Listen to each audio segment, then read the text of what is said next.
नमस्कार दोस्तों। प्रस्तुत है असगर वजाहत की लिखी हुई कहानी शाह आलम कैंप की रूहें। शाह आलम कैंप में तो दिन में किसी न किसी तरह गुजर जाते हैं, लेकिन रातें क़यामत की होती है। ऐसी नफसा नफसी का आलम होता है कि अल्लाह बचाए। इतनी आवाज़ें होती है कि कान पड़ी आवाज़ नहीं सुनाई देती। चीख पुकार, शोरगुल, रोना चिल्लाना, आहें सिसकियाँ। रात के वक्त रूहें अपने बाल बच्चों से मिलने आती हैं। रूहें अपनी यतीम बच्चों के सिरों पर हाथ फेरती है। उनकी सूनी आँखों में अपनी सूनी आँखें डालकर कुछ कहती है। बच्चों को सीने से लगा लेती है। जिंदा जलाए जाने से पहले जो उनकी जिगर दो चीज़ें निकली थी, वे पृष्ठभूमि में गुजरती रहती है। सारा कैंप जब सो जाता है तो बच्चे जागते हैं। उन्हें इंतज़ार रहता है अपनी माँ को देखने का, अब्बा के साथ खाना खाने का। कैसे हो रियाज? अम्मा की रूह से रियाज के सिर पर हाथ फेरते हुए कहा। तुम कैसी हो अम्मा? माँ खुश नज़र आ रही थी। बोली, सिराज, अब मैं रूह हूँ, अब मुझे कोई जला नहीं सकता। अम्मा, क्या मैं भी तुम्हारी तरह हो सकता हूँ? शाह आलम कैंप में आधी रात के बाद एक औरत की घबराई बौखलाई रूह पहुँची, जो अपने बच्चे को तलाश कर रही थी। उसका बच्चा न उस दुनिया में था, न वहाँ कैंप में था। बच्चों की माँ का कलेजा फटा जाता था। दूसरी औरतों की रूहें भी इस औरत के साथ बच्चे को तलाश करने लगी। इन सब ने मिलकर कैंप छान मारा।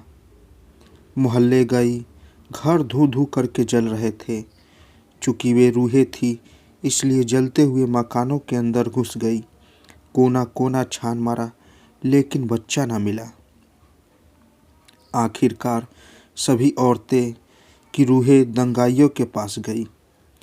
वे कल के लिए पेट्रोल बम बना रहे थे, बंदूकें साफ कर रहे थे, हथियार चमका रहे थे।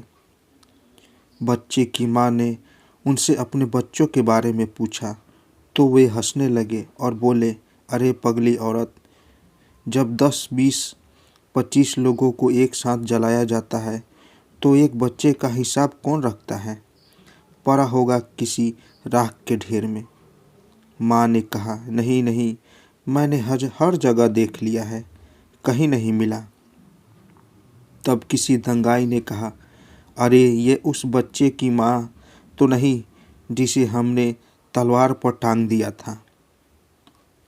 शाह आलम कैंप में आधी रात के बाद रूहें आती हैं। उन्हें अपने बच्चों के लिए स्वर्ग से खाना लाती हैं, पानी लाती है, दवाएं लाती हैं और बच्चों को दे देती है। यही वजह है कि शाह में कैंप में न तो कोई बच्चा नंगा भूखा रहता है और न बीमार। यही वजह है कि शाह आलम कैंप बहुत मशहूर हो गया है। दूर दूर मुल्कों में उसका नाम है। दिल्ली से एक बड़े नेता जब शाह आलम के कैंप में दौरे पर गए तो बहुत खुश हो गए और बोले, ये तो बहुत बढ़िया जगह है, यहाँ तो देश के सभी बच्चे को पहुँचा देना चाहिए। शाह आलम कैंप में आधी रात के बाद रूहें आती है। रात भर बच्चों के साथ रहती है, उन्हें निहारती है, उनके भविष्य के बारे में सोचती है, उनसे बातचीत करती है। सिराज, अब तुम घर चले जाओ, माँ की रूह ने सिराज से कहा। घर सिराज सहम गया। उसके चेहरे पर मौत की परछाइयाँ नाचने लगी। हाँ, यहाँ कब तक रहोगे? मैं रोज़ रात में तुम्हारे पास जाया करूँगी। नहीं, मैं घर नहीं जाऊँगा, कभी नहीं, कभी नहीं। धुआं, आग, चीखें, शोर। अम्मा, मैं तुम्हारे और अब्बू के साथ रहूँगा। तुम हमारे साथ कैसे रह सकते हो सिस्कू? भाईजान और आपा भी तो रहते हैं ना तुम्हारे साथ। उन्हें भी तो हम लोगों के साथ जला दिया गया था ना। तब तो मैं घर चला जाऊंगा अम्मा। शाह आलम कैंप में आधी रात के बाद एक बच्चे की रूह आती है। बच्चा रात में चमकता हुआ जुगनू जैसा लगता है। इधर उधर उड़ता फिरता है, पूरे कैंप में दौड़ा दौड़ा फिरता है, उछलता कूदता और शरारतें करता है। तुतलाता नहीं, साफ साफ बोलता है।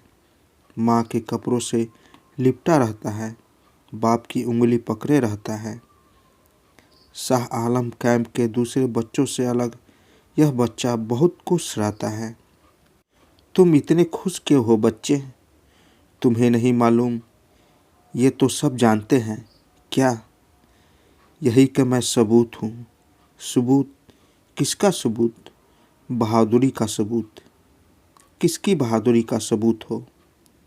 उनकी जिन्होंने मेरी माँ का पेट फाड़कर मुझे निकाला और मेरे 2 टुकड़े कर दिए थे। शाह आलम कैंप में आधी रात के बाद रूहें आती है। एक लड़के के पास उसकी माँ की रूह आई। लड़का देखकर हैरान हो गया। माँ, तुम आज इतनी खुश क्यों हो? सिराज, मैं आज जन्नत में तुम्हारे दादा से मिली थी। उन्होंने मुझे अपने अब्बा से मिलवाया। उन्होंने अपने दादा से, शकर दादा, तुम्हारे नगर दादा से मैं मिली। माँ की आवाज़ से खुशी फटी पड़ रही थी। सिराज, तुम्हारे नगर दादा हिंदू थे। हिंदू समझे? सिराज, ये बात सबको बता देना, समझे? शाह आलम कैंप में आधी रात के बाद रूहें आती है। एक बहन की रूह आई। रूह अपने भाई को तलाश कर रही थी। तलाश करते करते रूह को उसका भाई सीढ़ियों पर बैठा दिखाई दे गया। बहन की रूह खुश हो गई। वह झपट कर भाई के पास पहुंची और बोली, भैया। भाई ने सुनकर भी अनसुना कर दिया। वह पत्थर की मूर्ति की तरह बैठा रहा। बहन ने फिर कहा, सुनो भैया। भाई ने फिर नहीं सुना, न बहन की तरफ देखा। तुम मेरी बात क्यों नहीं सुन रहे हो भैया? बहन ने जोर से कहा और भाई का चेहरा आग की तरह सुर्ख हो गया। उसकी आंखें उबलने लगी। वह झपट कर उठा और बहन को बुरी तरह पीटने लगा। लोग जमा हो गए। किसी ने लड़की से पूछा कि उसने ऐसा क्या कह दिया था कि भाई उसे पीटने लगा। बहन ने कहा, नहीं सलीमा, नहीं, तुमने इतनी बड़ी गलती क्यों की? बुजुर्ग फटकार कर रोने लगा और भाई अपना सिर दीवार पर पटकने लगा। शाह आलम कैंप में आधी रात के बाद एक दिन दूसरी रूहों के साथ एक बूढ़े की रूह भी शाह आलम कैंप में आ पहुंची। बूढ़ा नंगे बदन था, ऊंची धोती बांधे था, पैरों में चप्पल थी और हाथ में एक बांस का डंडा था। धोती में उसने कहीं घड़ी खोसी हुई थी। रूहों ने बूढ़े से पूछा, क्या तुम्हारा कोई भी रिश्तेदार कैंप में है? बूढ़े ने कहा, नहीं और हाँ। रूहों के बूढ़े को पागल रूह समझकर छोड़ दिया और वह कैंप का चक्कर लगाने लगा। किसी ने बूढ़े से पूछा, बाबा तुम किसे तलाश कर रहे हो? बूढ़े ने कहा, ऐसे लोगों को जो मेरी हत्या कर सके। क्यों? मुझे आज से 50 साल पहले गोली मारकर मार डाला गया था। जब मैं चाहता हूँ कि दंगाई मुझे जिंदा जलाकर मार डाले। तुम ये क्यों करना चाहते हो बाबा? सिर्फ ये बताने के लिए कि कहीं ना कहीं उसके गोली मारकर मारने से मैं मरा था और ना उसके जिंदा जलाने से मरूंगा। शाह आलम कैंप में एक रूह ऐसी किसी ने नेता ने पूछा, तुम्हारे माँ बाप है? मार दिया सबको। भाई बहन? नहीं। कोई है? नहीं। यह आराम से हो है। खाना वाना मिलता है? हाँ मिलता है। कपड़े वपड़े? हाँ है। कुछ चाहिए तो नहीं? कुछ नहीं, कुछ नहीं, कुछ नहीं। नेताजी खुश हो गए, सोचा लड़का समझदार है। शाह आलम कैंप में आधी रात के बाद रूहें आती है। एक दिन रूहों के साथ शैतानी रूह भी चली आई। इधर उधर देखकर शैतान बड़ा शर्माया और झेपा। लोगों से आंखें नहीं मिला पा रहा था, कन्नी काटता था, रास्ता बदल लेता था, गर्दन झुकाए तेजी से इधर उधर मुड़ जाता था, जिधर लोग नहीं होते थे।